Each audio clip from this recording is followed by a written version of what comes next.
Assalamu alaikum, everyone. Babar Bilal here from BGMC.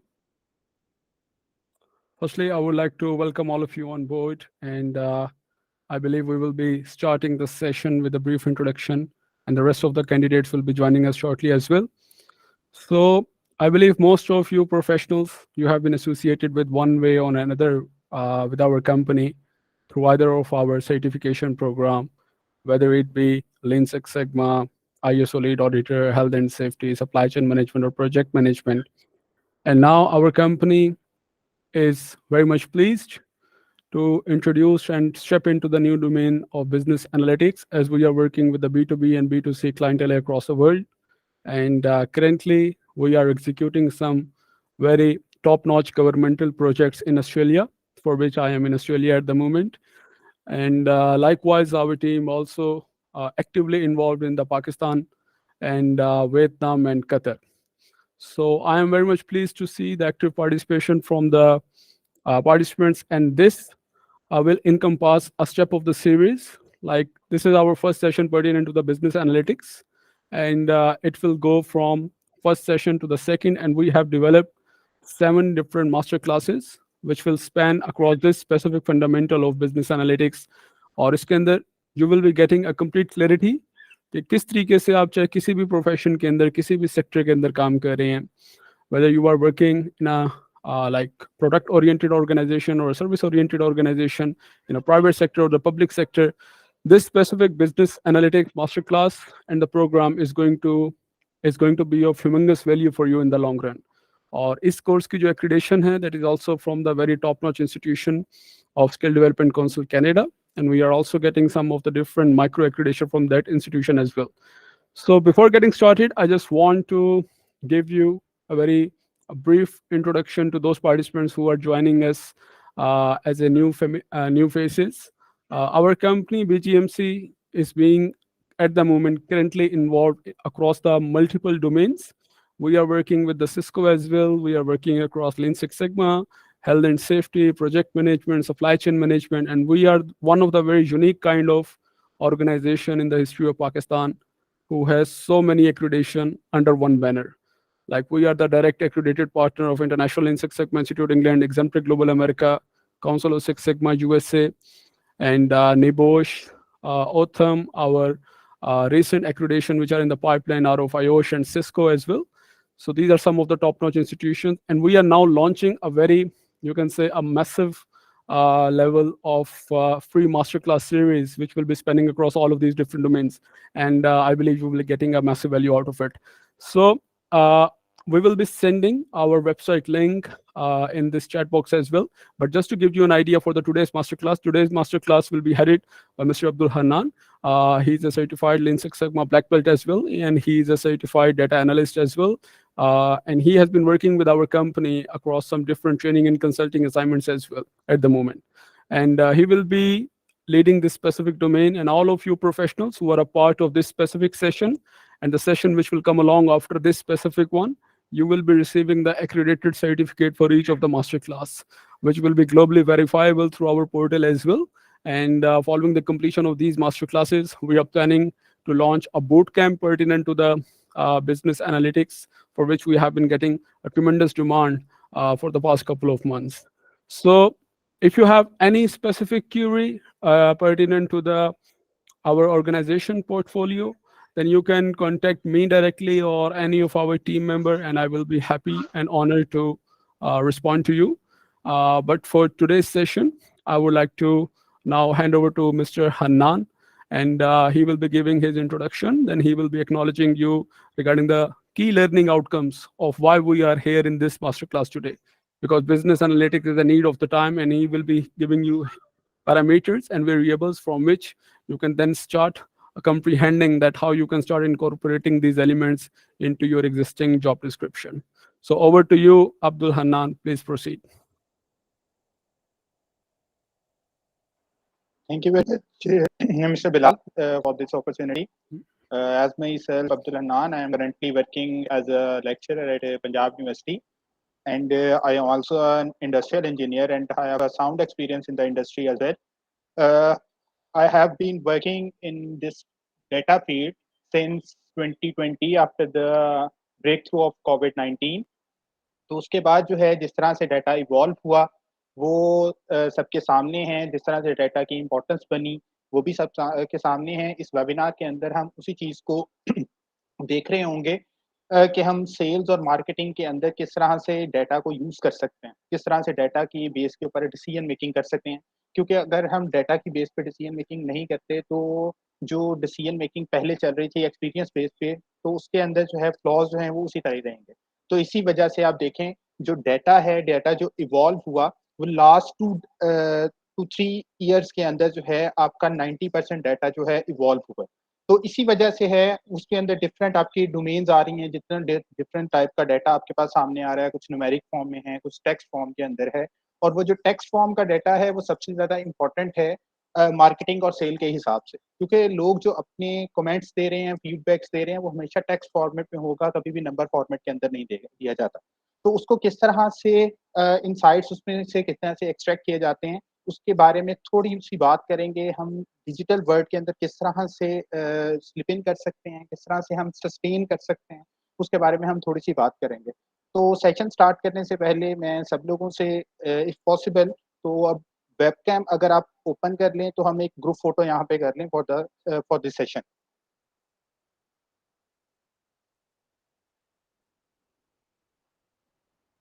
It would be great if you people can switch on your cameras.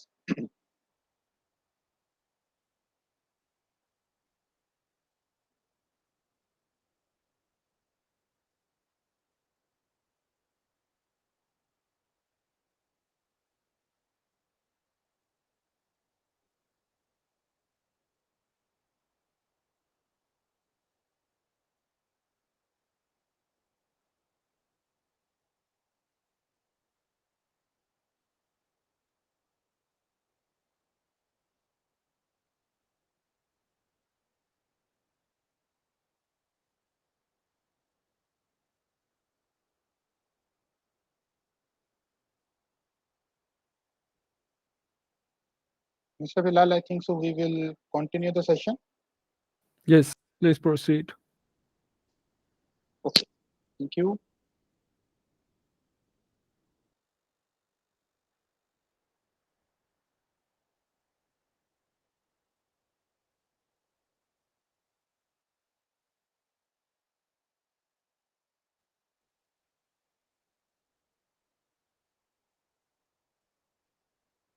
I hope आप लोगों को मेरी screen show हो रही होगी।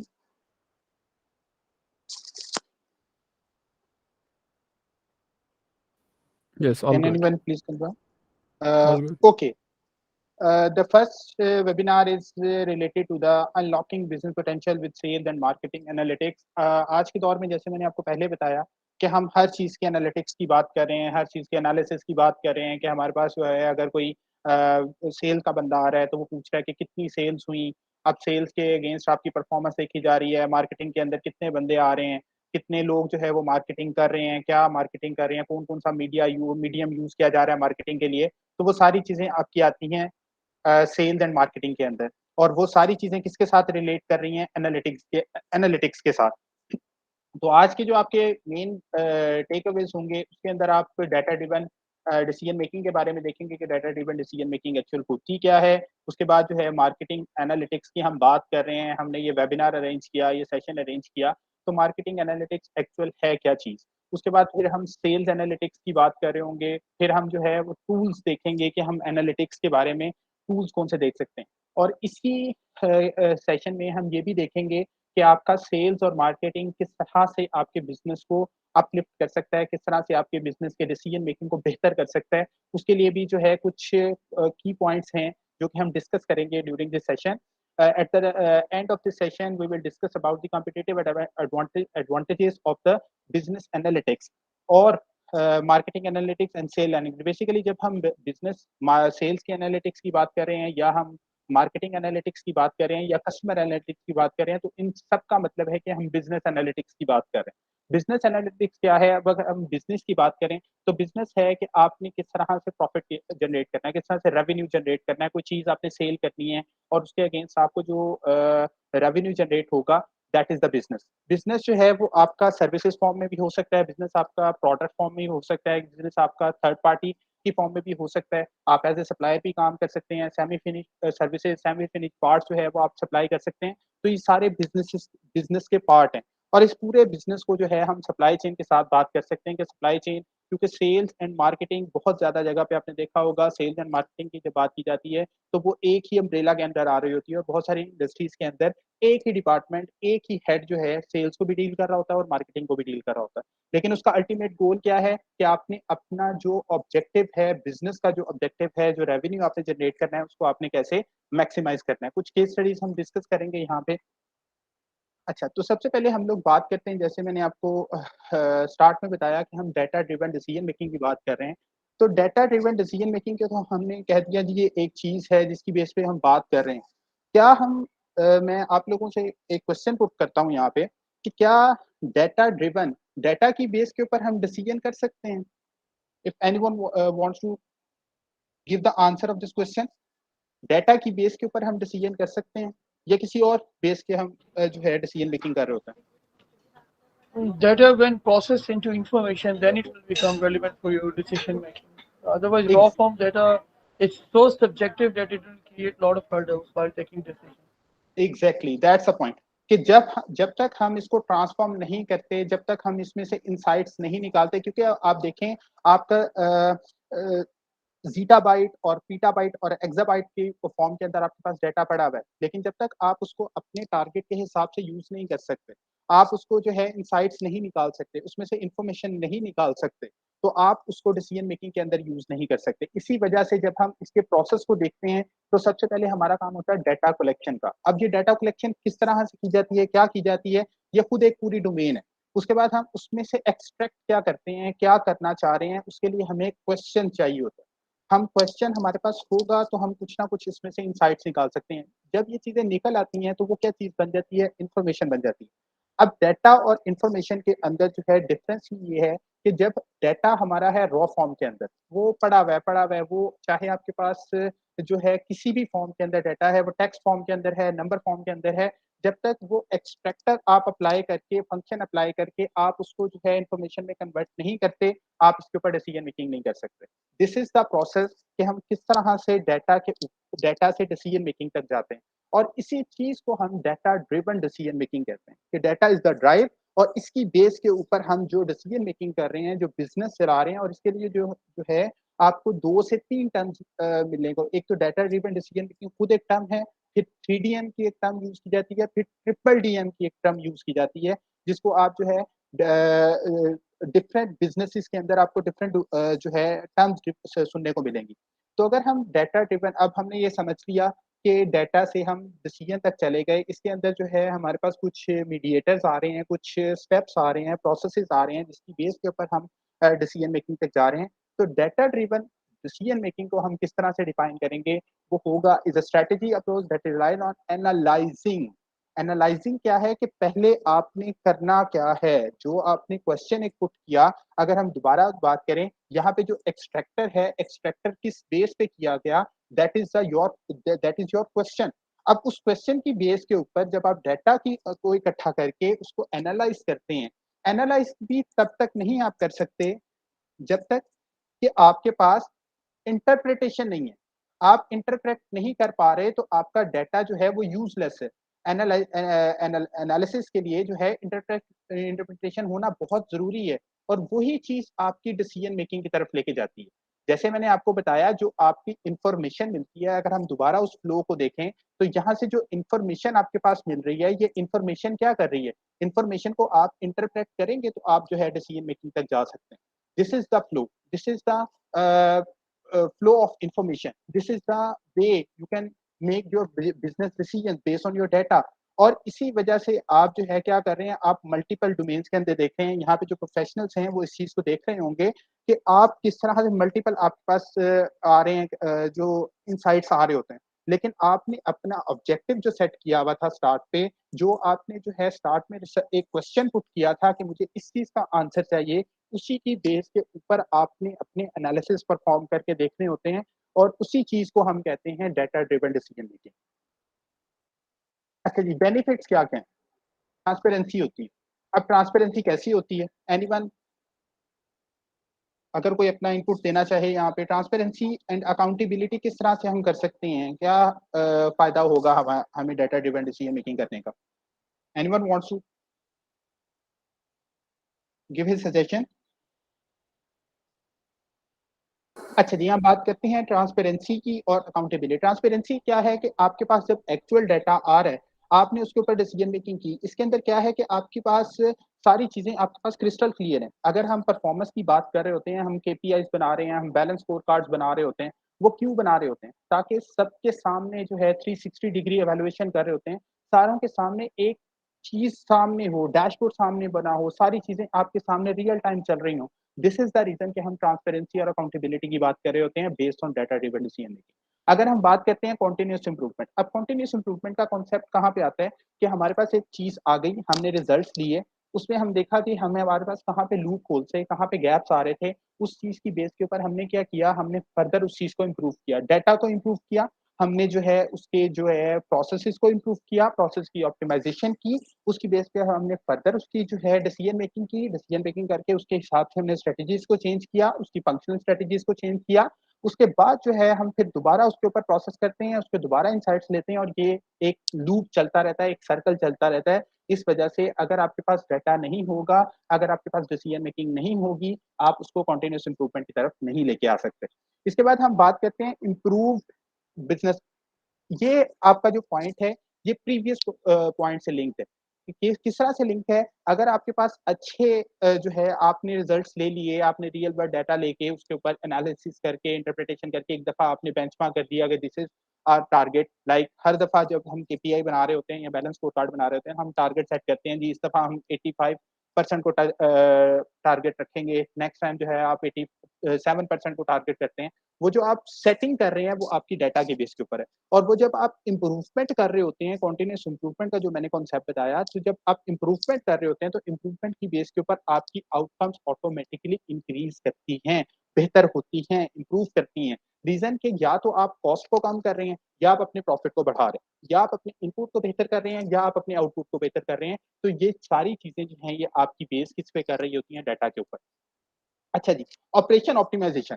अब ये देखें, ये सारी चीजें आपस में इंटर रिलेटेड हैं। अगर आप इसके लूप को देखें, सबसे पहले आपके पास आएगा एक एक्शनेबल इनसाइट्स। सबसे पहले आपके पास ये चीजें आनी है कि आपको पता लगता है, लाइक आप डिफेक्ट रेट की बात कर रहे हैं, आप प्रोडक्शन की बात कर रहे हैं, वहां पे आपके पास डिफरेंट डिफेक्ट्स आ रहे हैं। तो वहां से डिफेक्ट्स का जब आपके पास डाटा आया, डाटा के ऊपर आपने निकाला कि ये पॉइंट्स हमारे पास होने चाहिए। उसकी बेस के ऊपर आपने क्या किया? अपने ऑपरेशंस को अपने इम्प्रूव किया, ऑप्टिमाइज किया। उसके अंदर अगर कोई नई टेक्नोलॉजी आपने इंट्रोड्यूस करवाई, आपने इनोवेशन लेके आए, उसकी बेस के ऊपर क्या हुआ? आपकी आउटकम इंप्रूव हुई। अगर हम इस चीज को देखें तो हमारे पास ये रिवर्स साइकिल चल रहा होता है। लेकिन किस पे चलेगा? जब आप एक दफा डाटा को इकट्ठा कर लेंगे, डाटा को कलेक्ट कर लेंगे, उसके बाद फिर आप देख सकते हैं कि आपके पास जो इनसाइट्स थे वो किस तरह से ऑपरेशन इंप्रूव हुए, आउटकम कैसे बेहतर हुई। वही चीज आपका इनपुट बनेगा कंटिन्यूअस इंप्रूवमेंट का। एट द एंड आप उसकी ही बेस के ऊपर परफॉर्मेंस कर रहे होंगे। अगर आप डाटा की बेस के ऊपर परफॉर्मेंस मेजर कर रहे होंगे किसी भी चीज की, तो वो ट्रांसपेरेंट भी होगी और अकाउंटेबल भी होगी।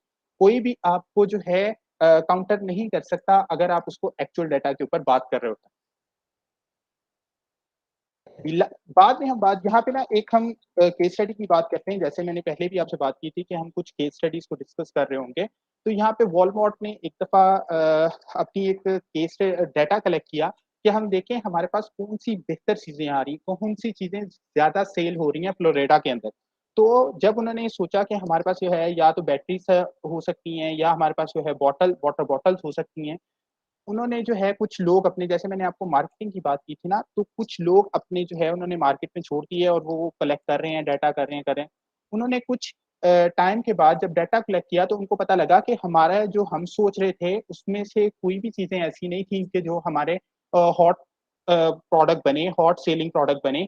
हमने जब देखा तो उसके अंदर उनकी हॉट सेलिंग प्रोडक्ट क्या थी? एक स्ट्रॉबेरी पॉप थे और दूसरा जो है कुछ एनर्जी ड्रिंक्स थे। तो अब ये देखें, वो जो सोच रहे थे, अब उन्होंने उसी की बेस के ऊपर स्ट्रेटेजी बनानी थी।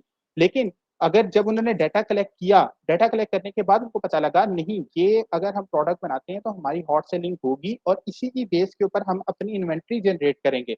अब आप देखें, जब हम बिजनेस की बात कर रहे होते हैं तो बिजनेस को आपने बैक ट्रैक करना होता है। आपका कस्टमर हमेशा बैक ट्रैक करता है अपने बिजनेस को।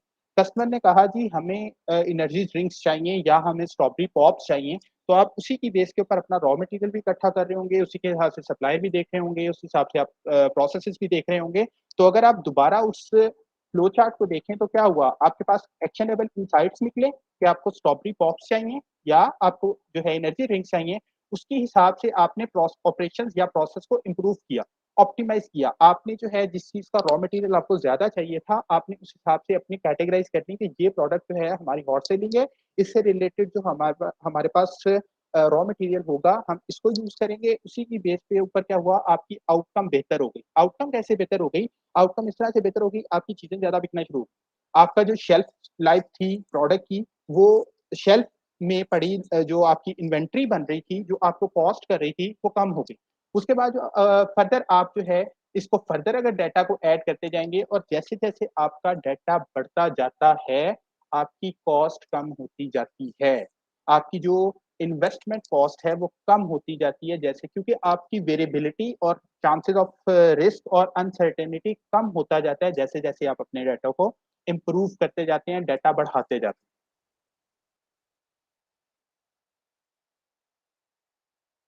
जी, जब हम डेटा एनालिसिस की तो बात कर रहे हैं, हमने यहाँ पे जो है बात की जो डेटा ड्रिवन डिसीजन मेकिंग होनी चाहिए या 3DM होना चाहिए। लेकिन ये है क्या? ये पता तो लगे। अब हम इस चीज़ को डिस्कस इस तरह से कर सकते हैं कि हमारे पास जो है एक थ्योरेटिकल फ्रेमवर्क आया। थ्योरेटिकल फ्रेमवर्क जो मैंने आपको बताया था कि आप एक क्वेश्चन पुट कर लेते हैं, आप अपने सामने एक क्वेश्चन रख लेते हैं कि हमने इस क्वेश्चन को जो है टारगेट करना है। हमने इस क्वेश्चन को देखना है, हमारे जैसे लास्ट हम केस स्टडी की बात करें तो वहाँ पे उन्होंने देखना था कि जो फ्लोरिडा है उसकी कोस्टल एरिया के ऊपर क्या चीज़ें ज़्यादा बिक रही हैं। वो उनका जो है क्वेश्चन पुट हो गया, थ्योरेटिकल फ्रेमवर्क बन गया। उन्होंने ये बना दिया कि ये हमें रिक्वायरमेंट। अब उसकी बेस के ऊपर आप क्या कर रहे होते हैं, डाटा इकट्ठा कर रहे होते हैं। डाटा इकट्ठा कैसे कर रहे होते हैं, उसके लिए आप जो है वो सर्विस करवा सकते हैं। उसके लिए आप जो है खुद यूज़र बन सकते हैं। उसके लिए जो है और बहुत सारे सोर्सेज़ हैं जिसके थ्रू आप जो है डाटा कलेक्शन कर सकते हैं। अब क्या है, जब आपके पास ये 3 चीज़ें होंगी, आपने एक काम कर लिया, रिसर्च क्वेश्चन डेवलप कर लिया या क्वेश्चन डेवलप कर लिया, उसकी बेस पे आपने डाटा कलेक्ट कर लिया। अब ये 2 चीज़ें जो हैं ये जो है ह्यूमन बेस है। अब तीसरा क्या है, प्रोग्रामिंग लिटरेसी यानी कि प्रोग्रामिंग की अगर आपको नॉलेज है, तो ये तीनों चीज़ें मिलके आपको एक एनालिसिस देती हैं। आपको क्या करता है, अगर आप देखें स्टार्ट आपने यहाँ से किया फ्रेमवर्क से, यहाँ पे आप डाटा पे चले गए, डाटा के बाद आपने उस रॉ डाटा को प्रोसेस करवाया। प्रोसेस करवाने के बाद आपका कैसे, जैसे हमने पहले बात की थी कि डाटा, उसके बाद एक्सट्रैक्टर और एक्सट्रैक्टर के बाद जो है हमारे पास जो है इन्फॉर्मेशन आ जाती है। यहाँ से आपके पास एक इन्फॉर्मेशन जनरेट हो गई। अब इस इन्फॉर्मेशन की बेस के ऊपर आप क्या करेंगे, अपना जजमेंट देंगे, अपना जो है स्ट्रैटेजीज़ को इम्प्रूव करेंगे, स्ट्रैटेजीज़ बेहतर करेंगे। तो ये आपके पास एक होता है एनालिसिस का फ्रेमवर्क, जिसके अंदर 3 चीज़ें हैं। एक आपका क्वेश्चन या आपका गोल, दूसरा डाटा कलेक्शन मेथड्स या डाटा कलेक्शन इसको करना है, और तीसरा जो है आपके पास एक प्रोग्रामिंग कोई भी हो सकती है, यहाँ पे आपका सॉफ्टवेयर काम करता है। यहाँ पे मल्टीपल टेक्निक्स हैं, टूल्स हैं जो कि हम बाद में डिस्कस करेंगे। तो इस तरह से आप अपनी प्रॉब्लम को कैटर कर सकते हैं या सॉल्व कर सकते हैं या अपने ऑब्जेक्टिव को अचीव कर सकते हैं। अच्छा जी। यहाँ पे 2 टर्म्स आपके सामने, आप कहेंगे जी स्टार्ट में हम एनालिटिक्स की बात कर रहे हैं, अब हम एनालिसिस वाली साइड पे चले गए हैं। तो एनालिसिस और एनालिटिक्स एक ही चीज़ है, लेकिन इसमें थोड़ा-सा डिफरेंस होता है कि जब हम बिग डाटा की, बड़े डाटा की बात कर रहे हैं, जब हम हाई टेक्नोलॉजी की बात कर रहे हैं, हम प्रोग्रामिंग लैंग्वेजेज़ को इंक्लूड कर रहे हैं, हम बड़ी प्रोसेसिंग कर रहे हैं, कंप्यूटेशन हाई करके कर रहे हैं, तो तब हम एनालिसिस को एनालिटिक्स के अंदर ले जाएँगे।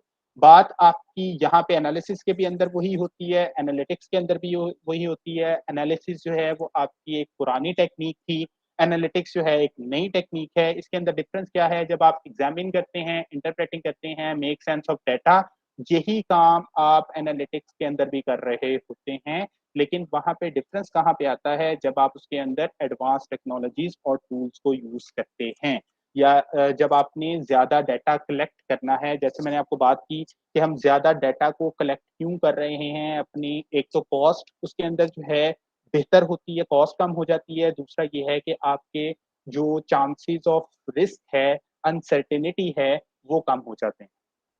पर्पस दोनों का सेम है, यहाँ पे भी आपने अंडरस्टैंड करना है, पैटर्न्स निकालने हैं, लेकिन यहाँ पे क्या होता है कि हम ज़रा जो बेहतर आपकी टेक्निक्स हैं, एडवांस टेक्नोलॉजी टेक्निक्स हैं, उनको आप यूज़ करके उसकी बेस के ऊपर डिसीजन भी ले रहे होते हैं और उसको प्रेडिक्शन भी कर रहे होते हैं। क्योंकि जब भी आप बिज़नेस एनालिटिक्स या मार्केटिंग एनालिटिक्स, किसी भी एनालिटिक्स की बात कर रहे होते हैं, तो वहाँ पे प्रेडिक्शन एक बहुत इंपॉर्टेंट रोल प्ले कर रहा होता है, जिसके अंदर आपने ट्रेंड्स की बेस के ऊपर चलना होता है। अच्छा जी, मेथड्स क्या आते हैं? स्टैटिस्टिकल एनालिसिस है, डाटा एक्सप्लोरेशन है, डाटा विजुअलाइजेशन है, ये सारे काम आप एनालिटिक्स के अंदर भी कर रहे होते हैं। लेकिन इसकी बेस के ऊपर जैसे मैंने आपको बताया कि जब आप प्रेडिक्टिव एनालिटिक्स की बात कर रहे होते हैं, प्रेडिक्टिव मॉडलिंग की बात कर रहे होते हैं, तो वो चीज़ें भी सारी आपके इसके अंदर यूज़ होती हैं और बहुत सारे एआई टूल्स आ जाते हैं, मशीन लर्निंग के टूल्स आ जाते हैं। वो सारी चीज़ें इसके अंदर यूज़ हो रही होती हैं। रिपोर्ट जनरेशन आपकी इसके अंदर भी आ रही होती है, विजुअलाइज़ेशन इसके अंदर भी आ रही होती हैं और इसी की बेस के ऊपर आप जो है इसके फर्दर रिकमेंडर सिस्टम जो है ऐसे हैं जैसे आप नेटफ्लिक्स की देखें, यहाँ पे अभी हम एक एग्ज़ाम्पल देखते हैं नेटफ्लिक्स की, तो आपको आइडिया होगा कि हम किस तरह से इस चीज़ को लेके चल सकते हैं। तो अभी तक अगर किसी का कोई क्यूरी है, किसी का कोई पॉइंट है तो you may send in the chat if anyone has any query. My query is regarding the support of the analytics in with the help of AI. Yes. What do you think the transformation that this AI techniques has brought to this era? How uh, this challenge can be managed in a successful manner? Can you please repeat your question?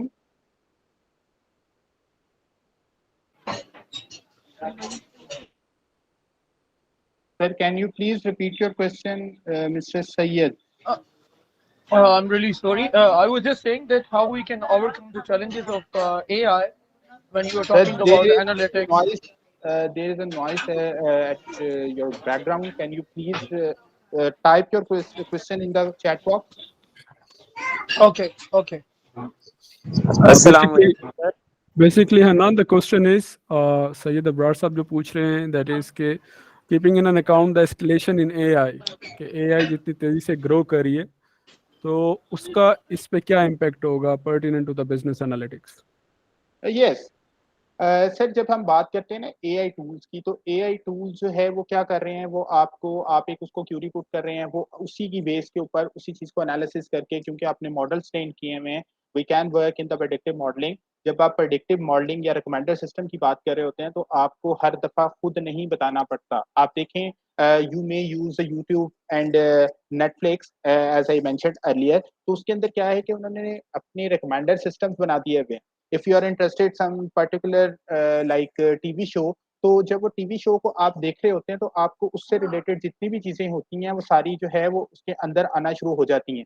या आप कोई particular domain के अंदर particular नीश की जो है आप videos देख रहे होते हैं यूट्यूब के ऊपर, तो वो यूट्यूब क्या कर रहा होता है, आपको उससे रिलेटेड सारी वीडियोज़ बता रहा होता है कि हाँ जी, ये वीडियो जो है आपको देखनी चाहिए, ये चैनल आपको देखना चाहिए। इन दिस कॉन्टेक्स्ट आप एआई और मशीन लर्निंग सिस्टम को बात कर रहे हैं। अगर हम इसको ज़रा ब्रॉडर टर्म के अंदर लेके जाएँ, तो एआई क्या करता है, वो ह्यूमन एफर्ट्स को कम कर देता है। एआई क्या करता है, वो जो काम आप पहले खुद कर रहे थे, ख़ास तौर पे हम मार्केटिंग और सेल्स की बात कर रहे हैं, तो मार्केटिंग के अंदर देखें, वो सारे काम फिर खुद करना शुरू कर देता है। लाइक आपकी सबसे कॉमन एग्ज़ाम्पल चैटबॉट्स हैं। अब वो एआई बेस्ड हैं। चैटबॉट जो है वो पहले जो है वो हार्ड कोड किए जाते थे फ्रीक्वेंटली आस्क्ड क्वेश्चंस की बेस के ऊपर, लेकिन अब क्या है कि वो इतने जो है वो वेल फर्निश्ड हैं, इतने वेल एस्टैब्लिश्ड हैं कि वो क्या करते हैं कि आपने उसको किसी भी तरह का कोई क्वेश्चन पुट करता है करे ना, तो वो ऑटोमेटिकली आपको आंसर करना शुरू कर देता है। This is the way you can use the AI tools to flourish your business in decision making. आप किसी भी की तरह की जब डिसीजन मेकिंग जो एआई टूल की बात कर रहे होते हैं, तो आप इस चीज को यूज कर सकते हैं। Sir there is another hands up, can अस्सलाम वालेकुम sir. वालेकुम सलाम। Sir, I have a question that you ask about the difference between analysis and analytics. Yes So we have modern tools and techniques in engineering also. So yes is it possible that we compare that engineering new techniques and tools for the data analytics? Yes, definitely. Engineering is also concerned with the data analytics because every field needs to be work on the data. अगर आपके पास data available नहीं है, आप उसकी engineering की कोई भी technique ले लें, आप जब डेटा एनालिसिस की बात कर रहे होते हैं, तो वो हर इंजीनियरिंग की चीजें आके रुकती कहाँ पे हैं? डेटा के ऊपर। आपने उसी चीज को एनालिसिस करके रिपोर्टिंग भी करनी है। अगर आप किसी सपोज मैं कहता हूँ जी आप एक क्वालिटी डिपार्टमेंट के अंदर जा रहे हैं एज ए इंजीनियर, एक क्वालिटी डिपार्टमेंट के अंदर जा रहे हैं या किसी और डोमेन के अंदर जा रहे हैं, प्रोजेक्ट मैनेजमेंट के अंदर जा रहे हैं, तो आपने काम क्या करना है? उन्हें रिपोर्ट्स बना के देनी है, उन्हें जो है अपनी प्रोग्रेस शो करनी है। तो वो प्रोग्रेस क्या है? जब आपका डाटा बहुत ज्यादा बड़ा हो जाता है, जब आपका जो है अब आपने फ्यूचर का भी बताना है, जब आपने प्रेडिक्शन का भी बताना है, तो तब आप एनालिटिक्स को यूज कर रहे होते हैं। Data analytics is aligned with every field. Okay, thank you, sir. Thank you. Is there anyone else who wants to ask question?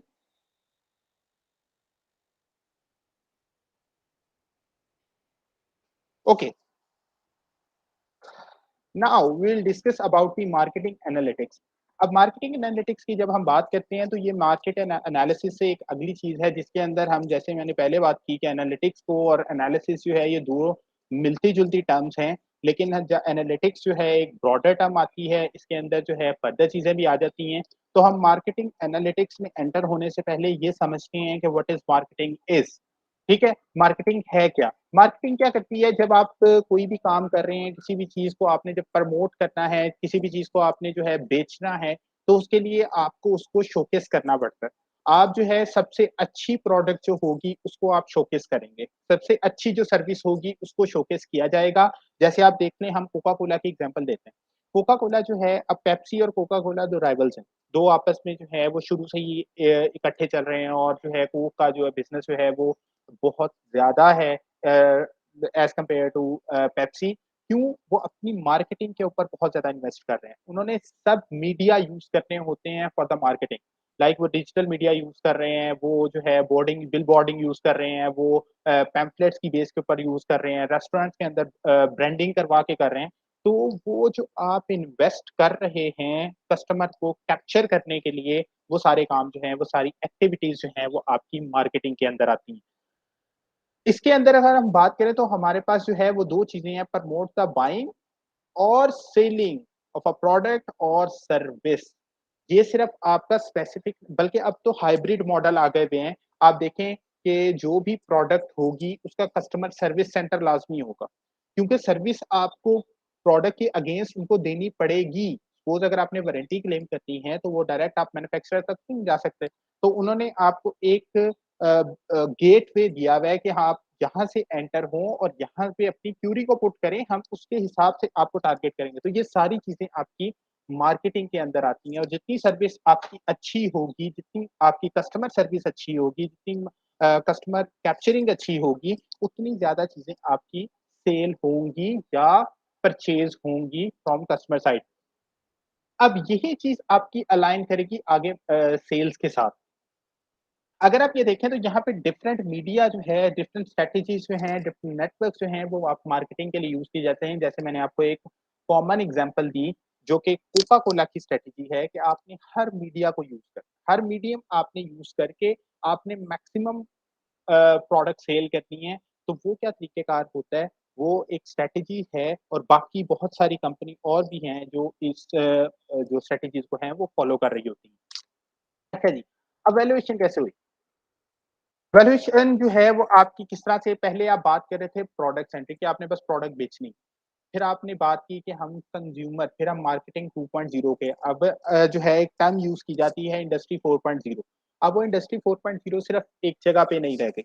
हर चीज़ के अंदर आपकी जो है वो टेक्नोलॉजी या इनोवेशन आ चुकी हुई है। लाइक अगर आप बात कर रहे हैं मार्केटिंग के अंदर, तो यहाँ पे हम एआई की टूल की बात कर रहे हैं, डिजिटलाइज़ेशन की बात कर रहे हैं। तो ये कहाँ से स्टार्ट हुई? प्रोडक्ट सेंट्रिक से। प्रोडक्ट को किस तरह से, यानी कि प्रोडक्ट बेचनी है बस आपने, जैसे भी बेचने बेचनी है आपने।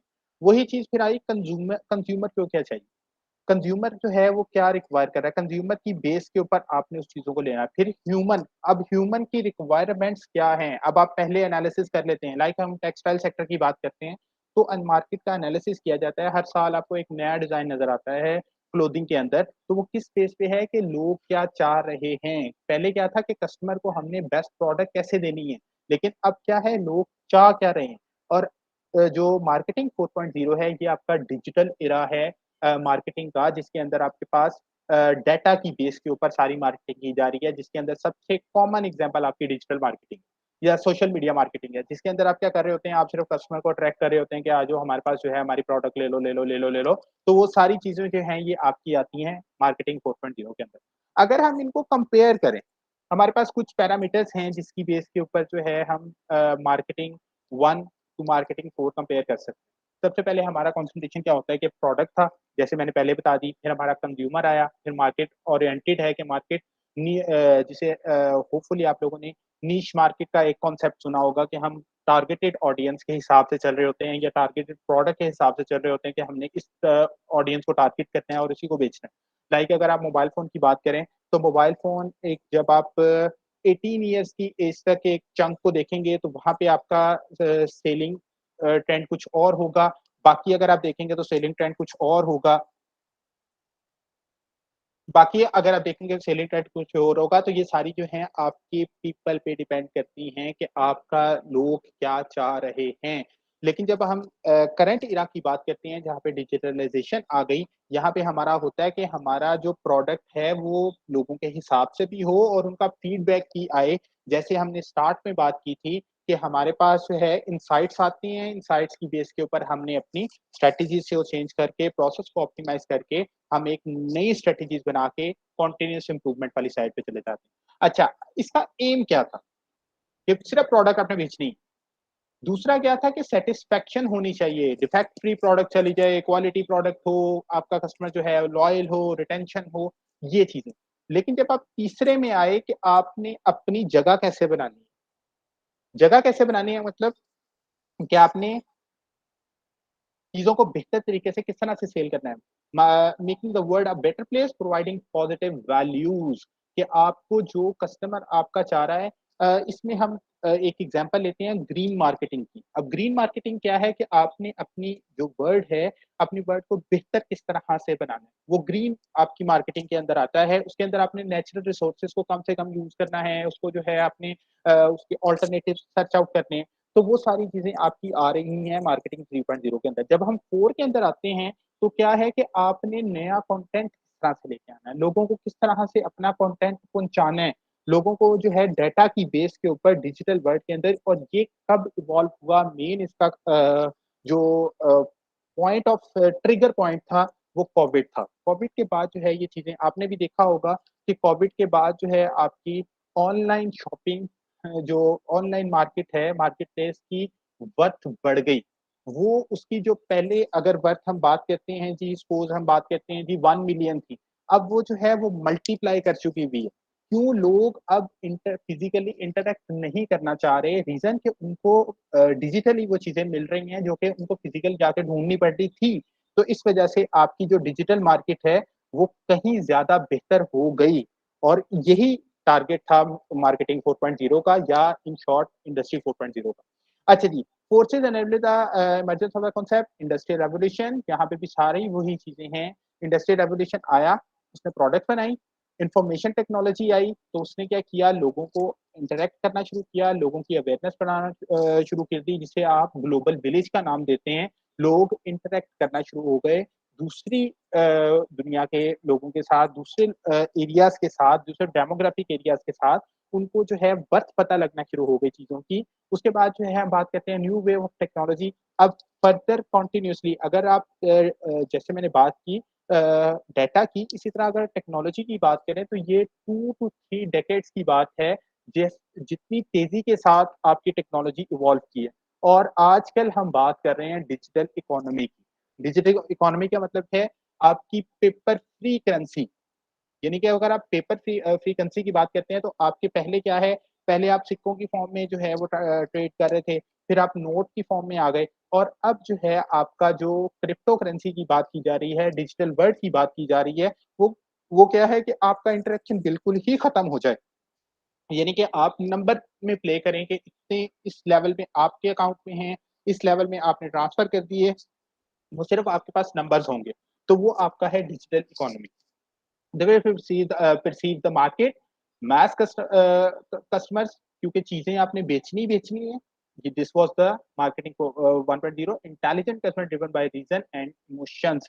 जैसे मैंने बताया कि जैसे आपकी क्वालिटी बेहतर होती जाएगी, लोग लॉयल होते जाएंगे, रिटेन करना शुरू कर देंगे, तो ये सारी चीजें intelligent customer driven by reason and emotions के अंदर आता है। Man with the reason, heart and soul. और netizen, citizen of the network, आपके पास जो है नेटिजन की अगर हम बात करते हैं तो आप एक कम्युनिटी के अंदर बात कर रहे हैं। जैसे हम सोशल मीडिया नेटवर्क की बात करते हैं, जैसे मैंने पहले भी बात की, तो सोशल मीडिया नेटवर्किंग के अंदर क्या है कि एक बंदा दूसरे के साथ कनेक्ट किया, दूसरा तीसरे के साथ कनेक्ट किया। क्या हुआ कि अगर आप के आज के दौर में हम बात करें तो आपकी एक न्यूज़ को स्प्रेड करने में चंद सेकंड्स लगते हैं। लेकिन अगर आप यही 2 to 3 डेकेड्स पहले बात करें तो उसमें आपको अच्छा खासा टाइम लगता था एक न्यूज़ को स्प्रेड करवाने के लिए, अपने बिजनेस को जो है वो एक्सेल करवाने के लिए आपको टाइम लगता था। लेकिन क्या है कि आज अगर किसी भी इन्फ्लुएंसर को, किसी भी प्लेटफॉर्म के इन्फ्लुएंसर को आप ले आएं और उसके अंदर आप देखें तो आपका बिजनेस जो है वो ज्यादा स्पीडीली ग्रो करेगा as compare to the earlier time. अच्छा जी, की मार्केटिंग कॉन्सेप्ट क्या है? प्रोडक्ट डेवलपमेंट है, डाइवर्सिफिकेशन है, प्रोडक्ट हायर वैल्यूज है, एंथ्रोपोमॉर्फाइजेशन है। और इसका मतलब क्या है कि हम किस तरह से अपने बेहतर बना सकते हैं अपने इमेज को। और आज आप देखें, ब्रांड जितनी जल्दी से इवॉल्व करते हैं उतनी स्पीड से वो डिक्लाइन पे भी चले जाते हैं। हम डिजिटल मार्केट की बात कर रहे हैं। डिजिटल मार्केट के अंदर अगर आपका वर्ड ऑफ माउथ की हम बात करें, पहले जो था वर्ड ऑफ माउथ, वो आपका जो है वो एक बंदे ने दूसरे से सुना, दूसरे ने तीसरे से सुना। अब क्या है, वो एक बंदा जो है डिजिटल मीडिया के ऊपर या सोशल नेटवर्क के ऊपर अपना अपना पॉइंट पुट करता है और वो जो है वो सारी वर्ड तक पहुंच जाती है कि हाँ जी, ये ब्रांड जो है ये ठीक नहीं है और ये ब्रांड ठीक है। तो इस तरह से आपकी डिजिटल वर्ल्ड के अंदर अगर हम सस्टेनेबिलिटी की बात करते हैं तो आपका जो डिक्लाइन है वो भी उतना फास्ट ही है। इस वजह से यहाँ पे सस्टेनेबिलिटी का कॉन्सेप्ट डेवलप हुआ और उसी चीजों को आपने अलाइन कर दिया फॉर बेटर सस्टेनेबिलिटी। तो इसके अंदर आपकी सारी चीजें इंक्लूड होती हैं, सिर्फ आपका एक पॉइंट इंक्लूड नहीं होता। तो इस वजह से डिजिटल वर्ल्ड के अंदर आपके बिजनेस जितना आसान है उतना मुश्किल भी है। दोनों इसके अंदर आपने जो है क्या कहते हैं कि पॉइंट्स को आपने अंडर कंसिडरेशन रखना होता है बिफोर फाइनलाइजिंग योर स्ट्रेटेजी। और इसी चीज को हम कहते हैं डेटा ड्रिवन डिसीजन मेकिंग। अच्छा जी, अगर यहाँ तक किसी का कोई पॉइंट है या कोई वैल्यू पॉइंट ऐड करना चाह रहे हैं तो you may add your words, कोई सजेशन अगर आप ऐड करना चाह रहे हैं। अच्छा जी, ठीक है, तो इसके बाद हम बात करते हैं मार्केट अच्छा, एनालिटिक्स। काइंडली सर इसमें एक चीज और ऐड कीजिएगा, लाइक अभी हमने बात की थी मार्केट ओरिएंटेशन। जी, सॉरी,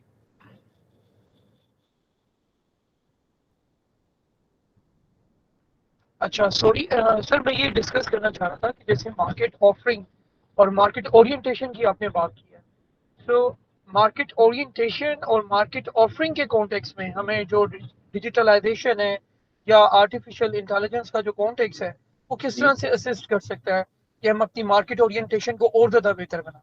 सर, उसमें यही है कि आप अपने जो एंड यूजर है उससे ज्यादा इंटरेक्ट करते हैं। बहुत सारा ऐसे प्लेटफॉर्म्स हैं जहाँ पे आप अपने ब्रांड को बेहतर करने के लिए, आप अपने बिजनेस को बेहतर करने के लिए जो है उनकी सर्विसेज को यूज कर रहे होते हैं, क्योंकि उनके पास बहुत ज़्यादा डाटा अवेलेबल होता है। तो वो डाटा की बेस के ऊपर अपने मॉडल ट्रेन किए होते हैं। आप जस्ट एक दफ़ा उनको कहते हैं जी मुझे जो है ये स्ट्रेटेजी है मेरी मार्केटिंग की। आप अपनी स्ट्रेटेजी बताते हैं, आप अपना नीच बताते हैं, आप अपनी टारगेटेड ऑडियंस बताते हैं और उसके बाद वो क्या करते हैं, उसके अंदर जो है स्प्रेड कर देते हैं और आपका मैसेज जो है वो ज़्यादा बेहतर होता है। तो यहाँ पे हम एक छोटी सी केस स्टडी की बात करते हैं मार्केटिंग से रिलेटेड। आई होप आप लोगों को जो है मेरी स्क्रीन शो हो रही होगी।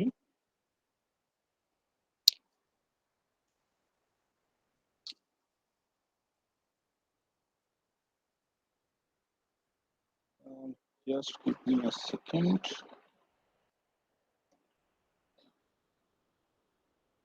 आप लोगों को मेरी स्क्रीन शो हो रही है? No, sir.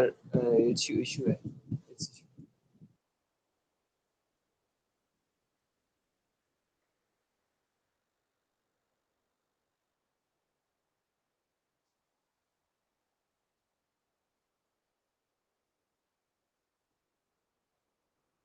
अब शो हो रही है आप लोगों को स्क्रीन?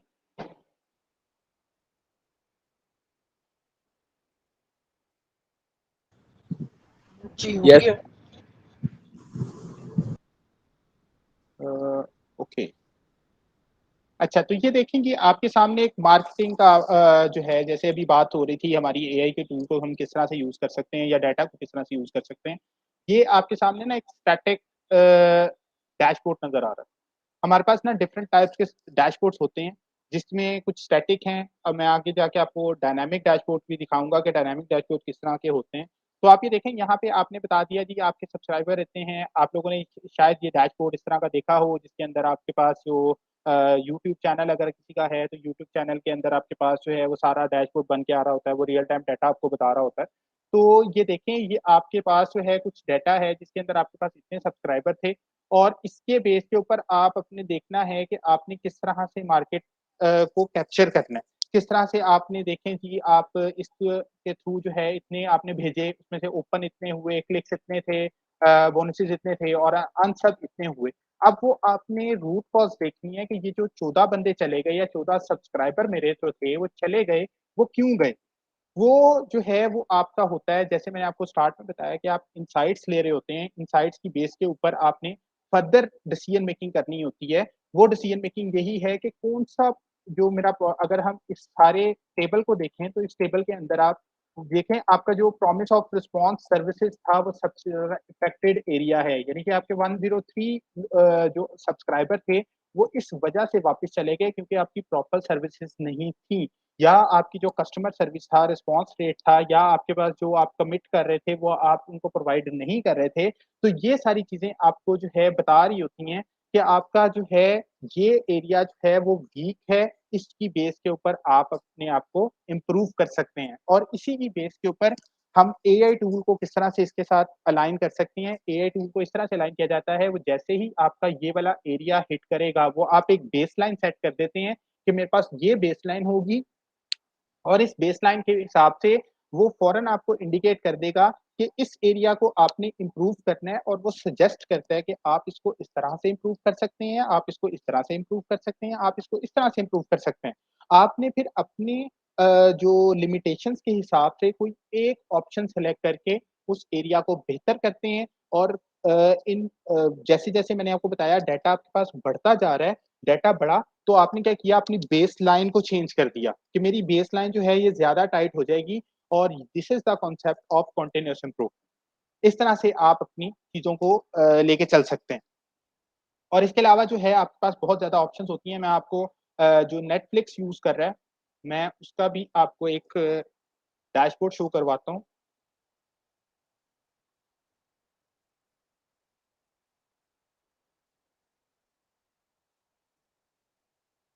इब्रार साहब, आई थिंक सो आपको आइडिया हो गया होगा कि किस तरह से हम एआई टूल को अलाइन कर सकते हैं।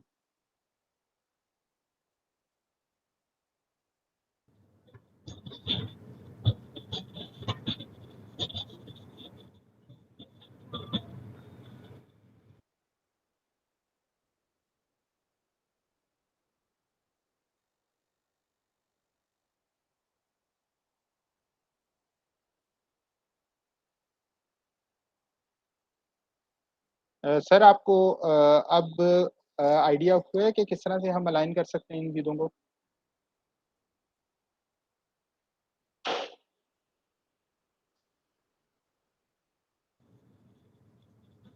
जी सर, बिल्कुल, इट्स रियली हेल्पफुल।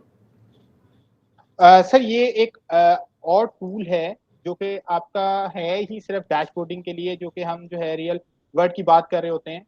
जब हम एक्चुअल, जैसे आपका डैशबोर्ड मैंने आपको बताया कि आपको गूगल का एक जो स्टूडियो है वो आपको डैशबोर्ड दे रहा होता है। यहाँ पे मैंने क्या करना है, वहाँ पे आप वीडियोस के हिसाब से चल रहे होते हैं। यहाँ पे मैं कहता हूँ जी मेरे पास टीवी शो है और इसमें मैंने देखना है कि कौन सा शो जो है वो कितना आपको रेटिंग दे रहा है और कौन सा शो जो है वो कब जो है आपका ऐड हुआ और कब रिलीज हुआ। तो ये देखें आपके यूजर्स कितने हैं। तो ये सारा आपका है इंटरैक्टिव डैशबोर्ड। आप जो है वो जैसे-जैसे चेंज करते जाएँगे, इसके अंदर सारी चीज़ें जो हैं वो ऑटोमैटिकली जो है वो चेंज करती जाती हैं। अ, और ये सारा आपका किस पे बेस कर रहा होता है, डाटा के ऊपर। आपने इसमें से कोई पार्टिकुलर सेलेक्ट करना है, ये किस तरह से यूज़ किया जाता है, ये तो हम बाद में डिस्कस कर रहे होंगे।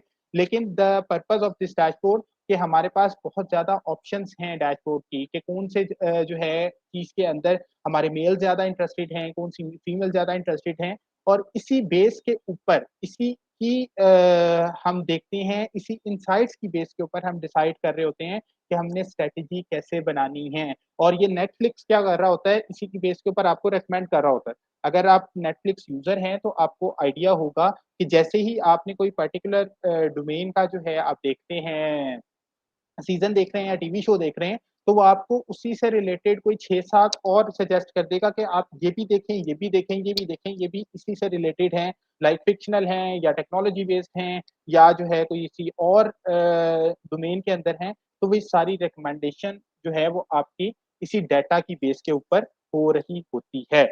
तो ये आपका मार्केटिंग का तरीका होता है कि आप मार्केटिंग किस तरह से कर सकते हैं अपने बिज़नेस की। और इसके अंदर एआई टूल का एक बहुत इम्पोर्टेंट रोल है, जो पहले आप काम मैनुअली कर रहे थे, डाटा खुद कलेक्ट और मैं आपको एक और भी चीज़ बता दूँ, आजकल जो है डाटा भी खुद कलेक्ट नहीं किया जाता। उसके लिए भी जो है वो डिफरेंट डिवाइसेज़ आपके पास अवेलेबल होती हैं, डिफरेंट नेटवर्क्स आपके पास अवेलेबल होते हैं। क्लाउड कंप्यूटिंग का कॉन्सेप्ट आता है, क्लाउड के थ्रू डाटा कलेक्ट किया जाता है और उसको जो है वो डायरेक्टली आप इसकी सबसे कॉमन एग्ज़ाम्पल आप किसी भी यूट्यूब चैनल के ऊपर देखें, तो आपको ये चीज़ें नज़र आ रही होंगी, आप डाटा खुद कलेक्ट नहीं कर रहे। जैसे ही कोई सब्सक्राइबर आया, वो ऑटोमैटिकली आपके डेटाबेस के अंदर आ जाता है या आप कोई वॉच टाइम आपका बढ़ रहा है, तो वहाँ पे आपको जो है वो इंटरैक्टिव सा डैशबोर्ड शो हो रहा होता है। फिर आप देखते हैं कि कौन-सा कंटेंट देखा जा रहा है और किस कंटेंट की बेस के ऊपर मेरा जो है रिज़ल्ट सबसे अच्छे आएँगे।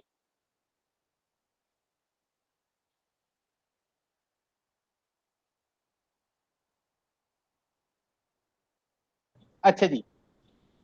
मार्केटिंग एनालिटिक्स की अगर हम बात करते हैं तो यहाँ पे क्या सबसे पहले हमारे पास जो है मैट्रिसेस बनते हैं कि हमारे पास जो है हम कलेक्ट किस तरह से कर रहे हैं डाटा। अब डाटा आ गया जैसे मैंने आपको यूट्यूब चैनल की एग्जांपल दी and evaluating matrix to understand how much value marketing effort generates. मतलब कि आपने जैसे मैंने कोक की आपको एक एग्जांपल दी, कोक जो है क्या कर रहा होता है, उसने बिलबोर्डिंग ले लिया, उसने सोशल मीडिया ले लिया, अब उसका जो है वो एनालिटिक्स बना रहा होता है। जैसे मैंने अभी आपको एक्सेल के अंदर दिखाया, अगर आप उस एक्सेल को देखें, तो आपको आइडिया होगा। मैं इस चीज़ को दोबारा उसके साथ अलाइन करता हूँ, गूगल एनालिटिक्स उसके ऊपर शो हो रहा होता है आपके पास। ये देखें, यहाँ पे एनालिटिक्स आ रहा है कि इतने आपने सेशंस किए और इस सेशंस के हिसाब से जो है दिन में आपका वॉच टाइम ये था या जो है आपके ऑर्गेनिक लोग इतने आए, आपने पेड इतने लिए, रेफरल इतने थे। तो ये सारी चीज़ें किसकी बेस पे चल रही होती हैं? आपके मार्केटिंग को देख रही होती हैं कि मार्केटिंग इसी तरह कोक का भी एक डैशबोर्ड बना होता है। डैशबोर्ड क्या करता है? आपको बता रहा है जी आपका जो प्रिंट मीडिया था उससे आपके पास इतने लोग आए, जो डिजिटल मीडिया था उससे इतने आए, जो सोशल मीडिया था उससे इतने आए, जो मेन स्ट्रीम मीडिया था उससे इतने आए। वो एक आपके सामने जो है वो समरी चल रही होती है और उसके ऊपर आप अपनी स्ट्रैटेजीज़ बना रहे होते हैं या आप अपनी मार्केटिंग को लेके चल रहे होते हैं, मार्केटिंग के डिसीजंस कर रहे होते हैं।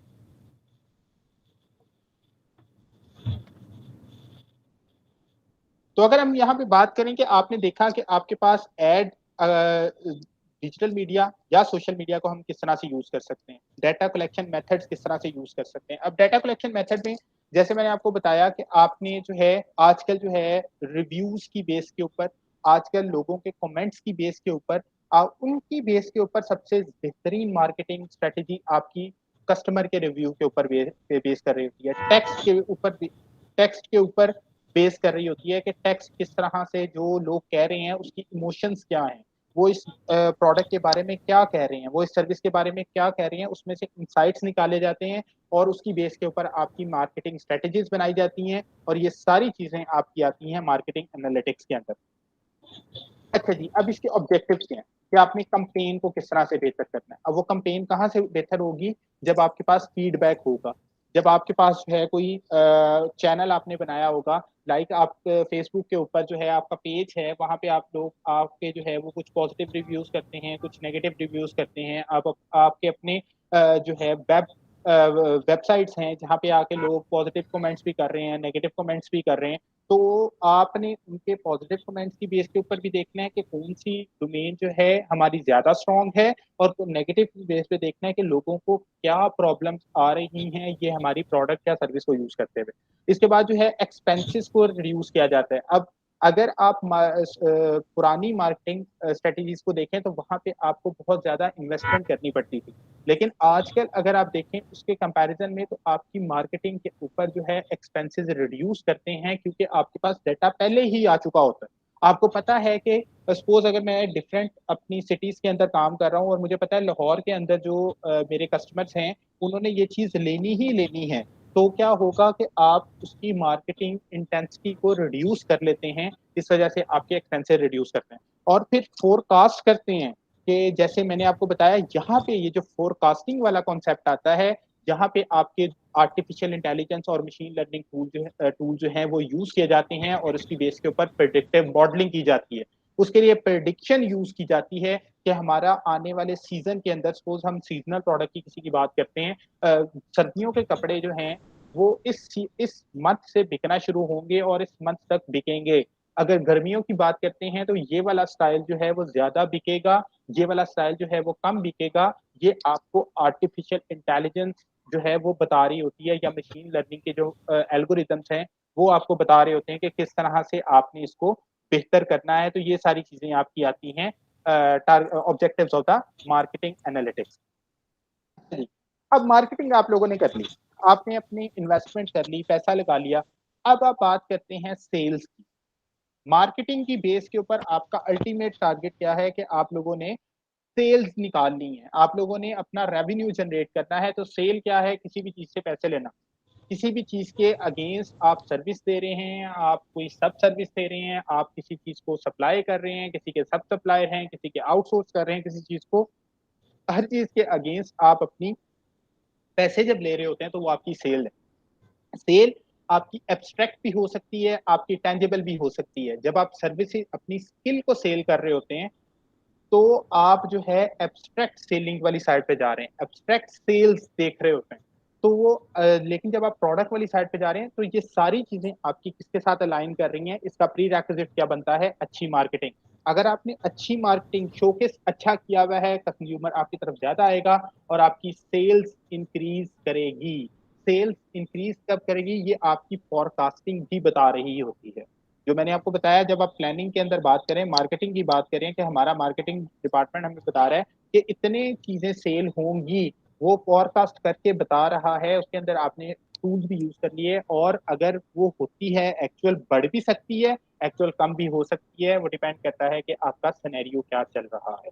अच्छा जी, ये कैसे इवॉल्व हुआ, यहाँ पे भी जैसे पहले हमने मार्केटिंग के अंदर बात की थी, हमने सिर्फ प्रोडक्ट की बात की। अब क्योंकि ये एक ही आपकी चीज कह सकते हैं कि अगर आप मार्केटिंग अच्छी नहीं करते तो सेल अच्छी होने के चांसेस कम हैं। तो आपकी जो पहला इरा था जिसको सेल्स 1.0 हमने बात की, वो है प्रोडक्ट फोकस, कि हमने प्रोडक्ट को बेचना ही बेचना। वो किसी भी तरह से है, वो आप फील्ड पे जाके बेच रहे हैं, वो आप जो है जैसे अगर आप देखें डिफरेंट शॉप्स के ऊपर जाएं तो लोग आपको खुद आगे आगे बढ़ के बता रहे होते हैं कि हाँ जी हमारी प्रोडक्ट लेने प्रोडक्ट बड़ी अच्छी है। या जो है वो ट्रैवल जो लोग करते हैं वहां पे आपने देखा होगा कि लोग खुद आगे बढ़ के बता रहे होते हैं कि हमारी ये प्रोडक्ट बड़ी अच्छी है, तो आपकी प्रोडक्ट लेने। तो ये हमारा सबसे पहला मीडियम था जिसको हम यूज कर रहे थे अपनी चीज को बेचने के लिए। दूसरा हमने कस्टमर फोकस की बात की, जैसे वहां पे हमारा कस्टमर कंज्यूमर या कस्टमर ओरिएंटेड था, यहाँ पे भी वैसे ही था। हमने कस्टमर को के साथ रिलेशंस को अच्छा किया, कस्टमर के रिलेशंस को जो है हमने इंपॉर्टेंस दी, उसी की बेस के ऊपर हम जो है उसको लेके चल रहे होते हैं। अच्छा जी, आपने डिजिटल वर्ड को ऐड कर दिया क्योंकि इंफॉर्मेशन टेक्नोलॉजी इसके अंदर आ गई। इंफॉर्मेशन टेक्नोलॉजी जब इसके अंदर ऐड हो गई तो आपकी मार्केटिंग बेहतर होने की वजह से आपकी सेल्स भी ऑटोमेटिकली ऑटोमेट हो गई, यानी कि सेल्स भी आपकी डिजिटल वर्ड के अंदर आ गई। अब कहाँ से स्टार्ट किया, प्रोडक्ट से स्टार्ट किया, अब आप डाटा ड्रिवन पे आ गए, जिसकी आज हम बात कर रहे हैं कि डाटा ड्रिवन को हम सेल, क्या है कि आपने जो है सेल इस तरह से प्रोडक्ट को सेल करना है। इसके लिए मैं आपको यहाँ पे एक डैशबोर्ड जो है वो मैं दिखाता हूँ आप लोगों को, अगर आप लोगों को मेरी स्क्रीन शो होती है तो।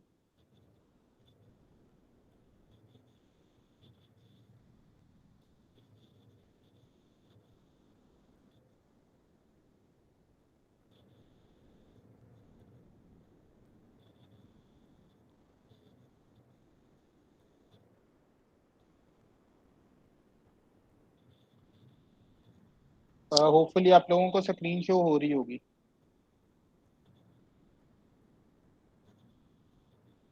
अच्छा जी, ये देखें, ये आपका है सेल्स का डैशबोर्ड। सेल्स का क्या है कि कौन से एरिया के आप देखना चाह रहे हैं कि कौन से एरिया के अंदर जो है वो मेरी सेल्स बेहतरीन है, या कौन से एरिया के अंदर जो है मुझे इम्प्रूवमेंट करनी पड़ेगी। तो ये देखें, यहाँ पे मैं कहता हूँ जी, मैंने जब उसको स्विट्जरलैंड में देखा कि हमारी सेल्स किस तरह से हैं, तो आपकी सेल्स जो है वो सारी समरी आपके सामने आ गई कि आपका सेल रेवेन्यू कितना आ रहा है, या सेल्स किस तरह से इंक्रीज हो रही हैं, किस तरह से डिक्रीज हो रही हैं, आपके पास कितनी कॉल्स आई। ये सारी चीजें जो है ये आपके पास वन क्लिक के ऊपर जो है अवेलेबल होती हैं। और यही डैशबोर्ड जो है ये आपके यूज किए जा रहे होते हैं जब आप मार्केटिंग स्ट्रेटजीज को भी लेके चल रहे होते हैं या सेल्स को लेके चल रहे होते हैं, क्योंकि आपने इसकी बेस, इस डाटा की बेस के ऊपर आपने प्रेडिक्ट करना होता है, इस डाटा की बेस के ऊपर आपने फोरकास्ट करना होता है कि लोग किस तरह से आपके प्रोडक्ट को परचेज कर रहे हैं, किस सीजन के अंदर परचेज कर रहे हैं। और इसके अंदर आपके पास मल्टीपल ऑप्शंस होती हैं। जब आप कोई डैशबोर्ड बना रहे होते हैं, जैसे मैंने आपको स्टार्ट में बताया था कि आपने एक क्वेश्चन रेज करना होता है, आपने एक क्वेश्चन जो है वो सेलेक्ट करना होता है कि दिस इज माय क्वेश्चन। और इसी क्वेश्चन के बेस के ऊपर, जैसे एक हमने केस स्टडी भी बात की, फ्लोरिडा के अंदर उन्होंने प्रोडक्ट की सेल की, तो उस क्वेश्चन की बेस के ऊपर आप अपनी प्रोडक्ट को सेल कर रहे होते हैं।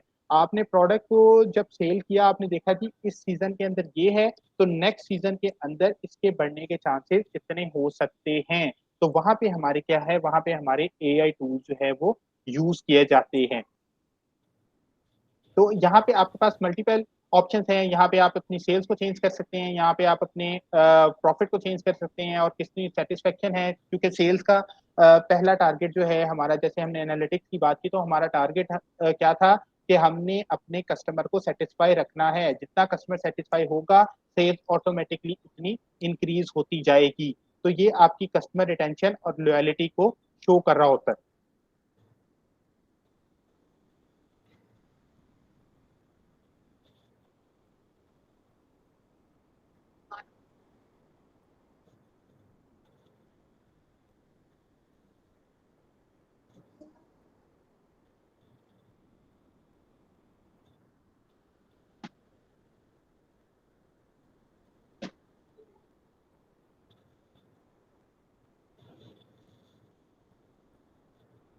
अच्छा जी, अब हमने सेल्स की बात कर ली। अब इसको जब हम डाटा की बेस के ऊपर लेके जा रहे होते हैं, तो ये आपकी जो है वो सेल्स एनालिटिक्स के अंदर आता है। इसके अंदर हम जब हम लेटेस्ट टेक्नोलॉजीज को इंडल्ज कर रहे होते हैं, लेटेस्ट टेक्निक्स टूल्स को इन्वॉल्व कर रहे होते हैं, जब हम आर्टिफिशियल इंटेलिजेंस के टूल को यूज कर रहे होते हैं, मशीन लर्निंग के टूल्स को यूज कर रहे होते हैं, तो ये सारी चीजें आपकी सेल्स एनालिटिक्स के अंदर आती हैं। अब इसमें भी आपके जो है वो दो चीजें आती हैं, एक आपका मीडिया किस तरह से आप यूज कर रहे हैं, दूसरा आप मॉडर्न टूल्स को किस तरह से लेकर चल रहे हैं।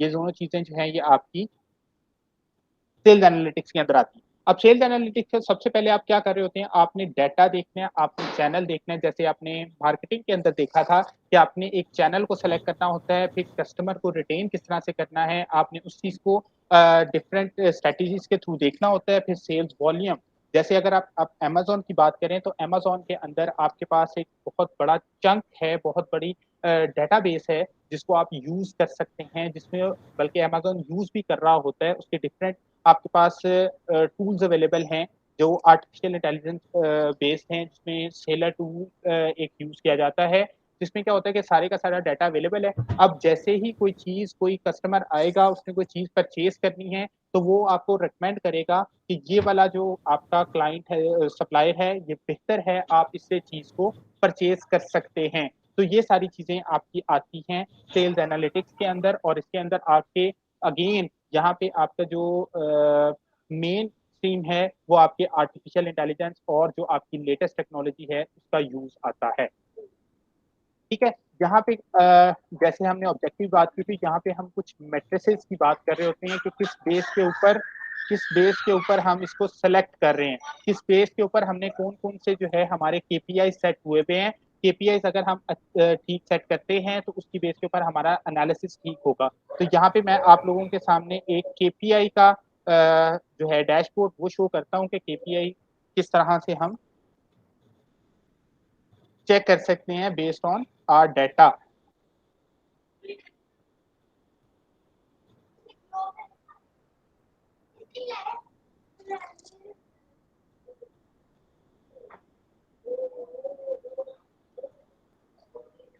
अच्छा जी, यहाँ देखें ये एक डाटा सेट है, इसका मैं आपको डाटा भी शो करवा देता हूँ। कुछ इस तरह से मेरे पास डाटा अवेलेबल है और मंथली डाटा अवेलेबल है। मैं देखना चाह रहा हूँ कि मेरा क्वार्टर के हिसाब से कौन सी प्रोडक्ट इंक्रीज कर रही है और करंट ईयर में क्या था और प्रीवियस ईयर में क्या था। सेल्स किस तरह से इंक्रीज हुई, सेल्स किस तरह से डिक्रीज हुई। तो ये quarter one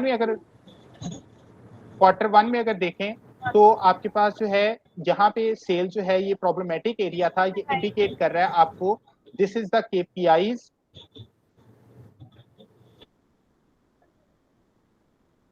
these are the KPIs कि आप किस तरह से इसको इंप्रूव कर सकते हैं। इन्होंने क्या किया, जब ये इनसाइट्स हमारे पास आ गए, इनसाइट्स देखने बाद जब आप क्वार्टर 3 में गए तो यहाँ पे ये मजीद प्रॉब्लमेटिक था, आपने इसको जो है फर्दर इंप्रूव किया और जब हम क्वार्टर 4 के अंदर जाते हैं तो आप ये देखें ये एरिया हमारा इंप्रूव कर गया। लेकिन क्या था, बाकी जो है वो प्रॉब्लमेटिक आ गए क्योंकि हमने बेस लाइन को चेंज कर दिया। जैसे मैंने आपको बताया कि जैसे हम अपनी बेस लाइन को चेंज करते हैं, कॉन्टिन्यूस इंप्रूवमेंट के कॉन्सेप्ट के ऊपर आते हैं, तो हमारी बेस लाइन की चेंज होने के आप यहाँ देखें हमारे टारगेट अचीवमेंट 100% अगर सपोज हमने टारगेट किया हुआ था तो 103 है, लेकिन यहाँ पे आपने 100% अगर किया हुआ था तो 94 टारगेट अचीव हो रहा है, यहाँ पे 112 है और यहाँ पे 79% है। मतलब आपने जो बेस लाइन सेट की उसके हिसाब से जो प्रॉब्लम्स आए इसको हम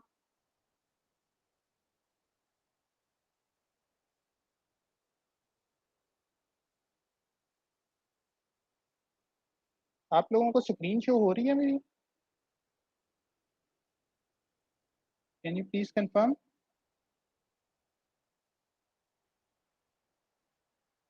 can anyone confirm? Yes, sir. अच्छा जी, यहाँ पे मैं बात कर रहा था कि आप जो है केपीआईज अपने सेट कर सकते हैं सेल्स के हिसाब से कि हमारा सेल टारगेट जो है प्रीवियस मंथ में, जैसे मैंने सीजनल प्रोडक्ट की एक बात की, तो सीजनल प्रोडक्ट में अगर हमने अक्टूबर में कोई चीज सेल की थी और पिछले साल हमने अक्टूबर में ये चीज सेल की थी, हमारा इस दफा जो है वो क्या टारगेट होना चाहिए। तो आप डिफरेंट जो है डिफरेंट प्रोडक्ट्स के लिए डिफरेंट ग्राफ चार्ट्स बना सकते हैं, डिफरेंट डैशबोर्ड्स बना सकते हैं जो कि आपके जो है वो इजीली वन क्लिक के ऊपर सारी डिटेल्स आपके सामने आ जाती हैं कि Q1 में आपकी परफॉर्मेंस क्या थी और Q4 में परफॉर्मेंस क्या थी, और इसी बेस के ऊपर फिर आप अपना जो है वो रूट कॉज एनालिसिस करते हैं और अपने प्रोसेसेस को ऑप्टिमाइज करने के बाद उसकी बेस के ऊपर अपनी नई स्ट्रेटजीज बनाते हैं।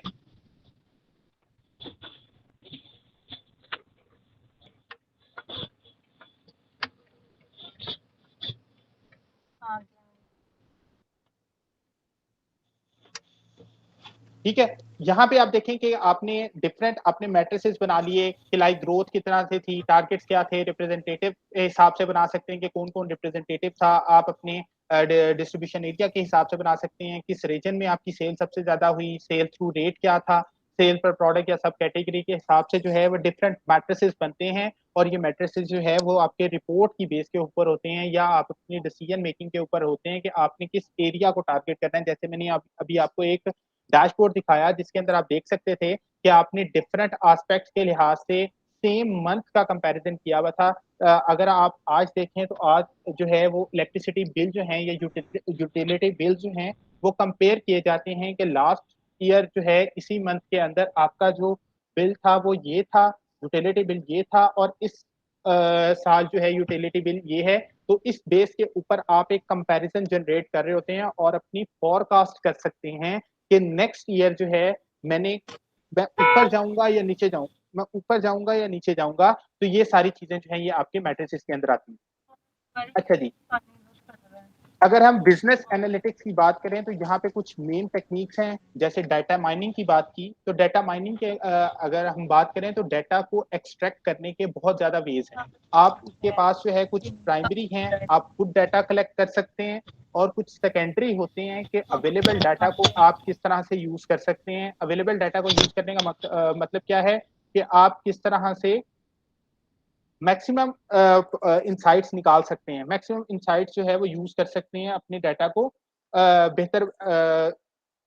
सपोज मेरे पास नेटफ्लिक्स का डाटा था, उसकी बेस के ऊपर मैंने एक डैशबोर्ड बना लिया, या मेरे पास एक कंपनी का डाटा था वो टेक्सटाइल सेक्टर की है, तो मैं उसका एक डाटा यूज करके उसकी बेस के ऊपर देखता हूँ कि ये किस सीजन के अंदर जो है, मैं एक एंट्रेंट हूँ मार्केट के अंदर, तो वो इस सीजन के अंदर किस तरह से उसकी सेल हो रही होती है, तो आप उस चीज को यूज कर सकते हैं। डिस्क्रिप्टिव के अंदर डिस्क्रिप्टिव एनालिटिक्स क्या है कि आपने ट्रेंड देखना होता है कि आपकी प्रोडक्ट का ट्रेंड क्या है।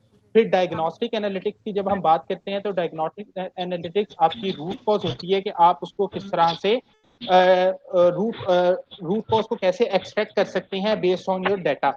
और उसके बाद जो है प्रेडिक्टिव एनालिटिक्स और prescriptive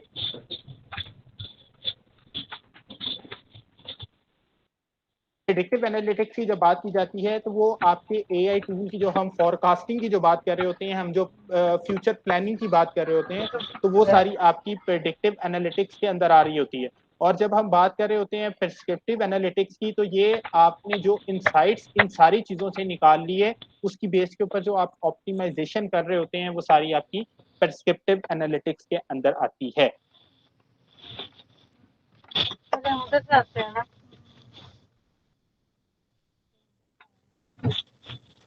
Ibrahim sir, can you please mute yourself?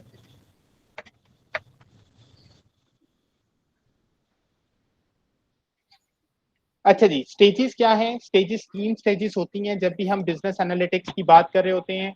हम स्टार्ट कहाँ से करते हैं? डाटा एक्विजिशन से। डाटा आपने कलेक्ट कर लिया, उसके अंदर जो है फिर डाटा जब आप कलेक्ट कर लेते हैं उसमें से कुछ इनसाइट्स जो इन्फॉर्मेशन बनानी होती है, एक्सट्रैक्टर अप्लाई करके आप इन्फॉर्मेशन निकालते हैं, और उसके बाद जो है फिर आप अपनी फ्यूचर प्रेडिक्शन कर रहे होते हैं। तो ये 3 लेवल्स हैं आपके बिजनेस एनालिटिक्स की जो स्टेजेस हैं उसकी बेस के ऊपर।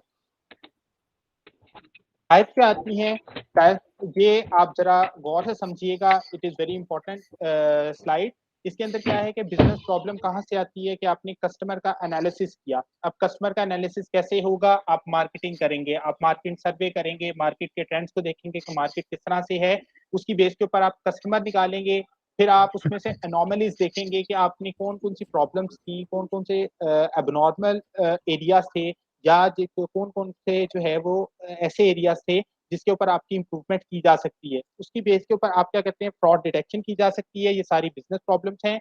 और आपका जो है थेफ्ट आइडेंटिफिकेशन, और ये आपका जो है वो टोटली बेस कर रहा होता है मशीन लर्निंग और आर्टिफिशियल इंटेलिजेंस के ऊपर। आजकल जो हम बात कर रहे हैं क्रेडिट कार्ड फ्रॉड डिटेक्शन जो है वो बहुत ज्यादा एक अहम और इम्पोर्टेंट टॉपिक है, हॉट फेवरेट टॉपिक है किसी भी मशीन लर्निंग और आर्टिफिशियल इंटेलिजेंस जब आप फाइनेंस के अंदर काम कर रहे होते हैं। इसके अलावा जो है कुछ और टॉपिक्स हैं, जैसे हम डिफेक्ट डिटेक्शन की बात कर रहे हैं, क्वालिटी इंप्रूवमेंट की बात कर रहे हैं, तो ये सारी जो है ये आपकी बिजनेस प्रॉब्लम्स के अंदर आ रही होती हैं।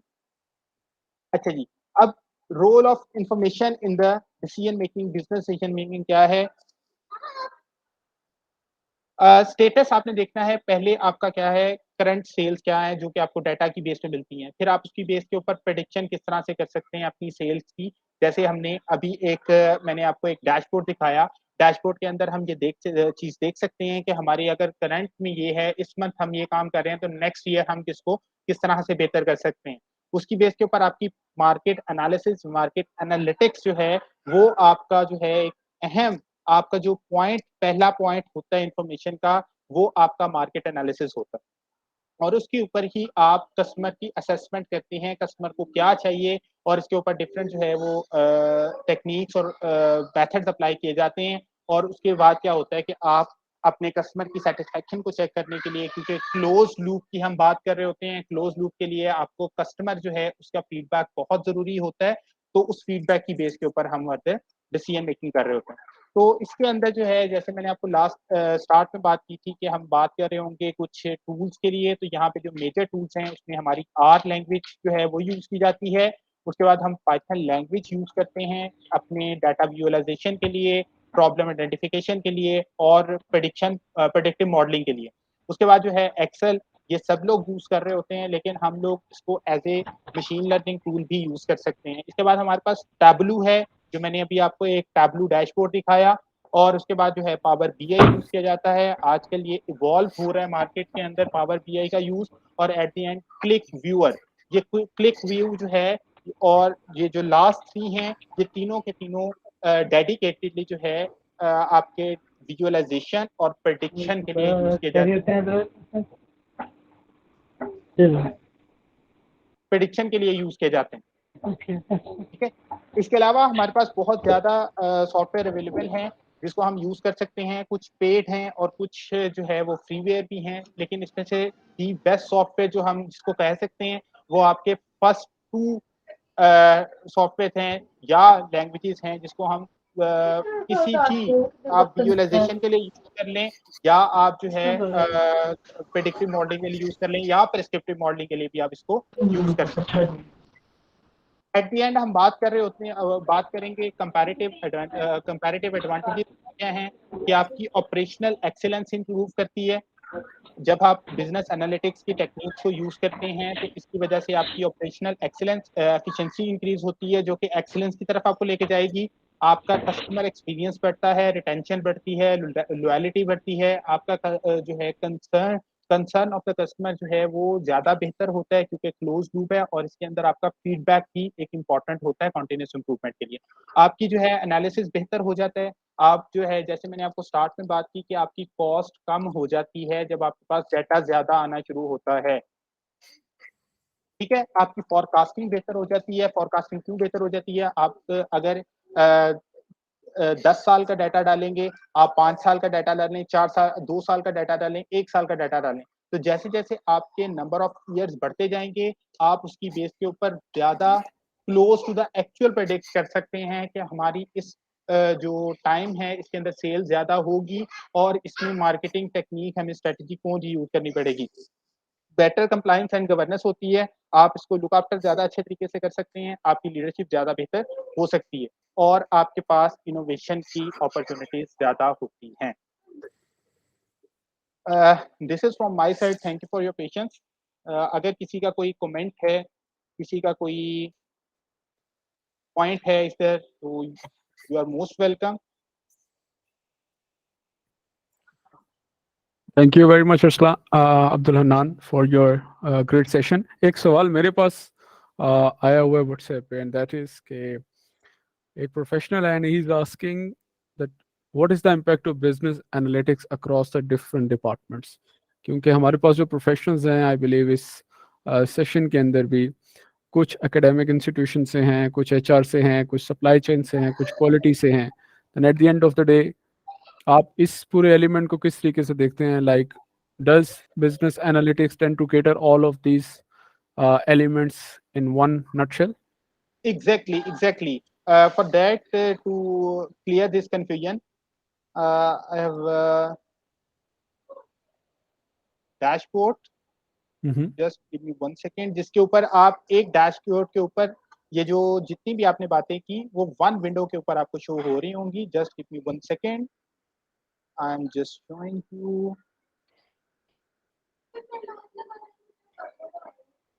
ये देखें, यहाँ पे ये जो है आपका डैशबोर्ड जो है क्या बात कर रहा है कि आपने जो है इस मंथ के अंदर इतने डिफेक्ट्स प्रोड्यूस किए, इतना जो है आपकी अवेलेबिलिटी थी, इतने The defects screen is not visible, Hanan, yet. Just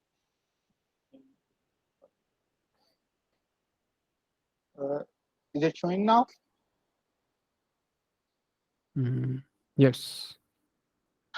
तो आप ये देखें, आपने एक वन विंडो बना ली। अब इसके अंदर जो है आप देख रहे हैं कि आपका लीड टाइम जो है, अब ये मैं पूरी सप्लाई चेन की बात कर रहा हूँ कि आपका डिफेक्ट रेट क्या था, आपका जो है वो लीड टाइम कितने दिन था मई के अंदर, वो क्यों लीड टाइम इतना ज्यादा था, आप जब मार्च में चले गए तो आपका लीड टाइम मजीद बढ़ गया। आप जो है जैसे जैसे आप आगे चलते जाएंगे, आप उसकी बेस के ऊपर अपने एनालिसिस को जो है वो बेहतर कर रहे होते हैं, एनालिसिस परफॉर्म कर रहे होते हैं कि हमारा लीड टाइम जो है या डिफेक्ट रेट जो है वो कम किस तरह से होगा, और इसी डाटा की बेस के ऊपर फिर आप अपनी स्ट्रेटजीज बना रहे होते हैं, या आप अपने जो है वो मार्केटिंग के देख रहे होते हैं, आप अपने देख रहे होते हैं कि कब आपकी प्रोडक्ट लॉन्च होगी, कब आपको रॉ मटेरियल आना चाहिए, और ये वन विंडो आपको जो है सारा कुछ बता रही होती है कि ये चीज यहाँ पे अवेलेबल है, यहाँ पे डिफेक्टिव आ रही है, यहाँ पे ये जो है आ रहा है, ये प्रॉब्लमेटिक एरिया है। तो इस तरह से आप बिजनेस एनालिटिक्स को किसी भी डोमेन के अंदर यूज कर सकते हैं। अगर हम बात करते हैं एचआर की, तो एचआर के अंदर बिजनेस एनालिटिक्स को इस तरह से यूज किया जाता है कि जैसे आप देखें, पहले जो है एक ट्रेडिशनल मेथड यूज किया जाता था, सीवी कलेक्ट की जाती थी, उसको एनालिसिस किया जाता था, और एनालिसिस करने के बाद एक अच्छा खासा टाइम आप और रिसोर्सेज इन्वेस्ट कर रहे होते थे। लेकिन जब आप बिजनेस एनालिटिक्स की बात कर रहे होते हैं, तो यहाँ पे तो आप एआई टूल्स को यूज कर रहे हैं, आप एडवांस टेक्निक्स को यूज कर रहे हैं, मशीन लर्निंग को यूज कर रहे हैं। आपने क्या करना है, अब आप देखें जो ज्यादातर ऑर्गेनाइजेशन है उन्होंने पेपर सीवी लेना ही छोड़ दिए, वो अपनी डिजिटल प्लेटफॉर्म के ऊपर या अपनी वेबसाइट के ऊपर अपनी डिजिटल सीवी मंगवाते हैं, रेज्यूमे मंगवाते हैं, उसको वहीं पे कंपैरिजन किया जाता है, और वहीं पे रिकमेंडेशन होके आपका जो है वहीं पे डायरेक्ट कॉल्स चली जाती है। जो भी आपके सेलेक्टेड या शॉर्ट लिस्टेड कैंडिडेट्स होते हैं उनको शॉर्ट लिस्ट करके आपके रिसोर्सेज कम हो गए, आपकी कॉस्ट कम हो गई, आपका टाइम कम हो गया। दिस इज द वे आप बिजनेस एनालिटिक्स को किसी भी डोमेन के अंदर यूज कर सकते हैं। I just specific to the HR for now. Sounds good. Sounds good. So, is there any other question, जी? कोई भी participant अगर सवाल पूछना चाह रहा है for the today's session?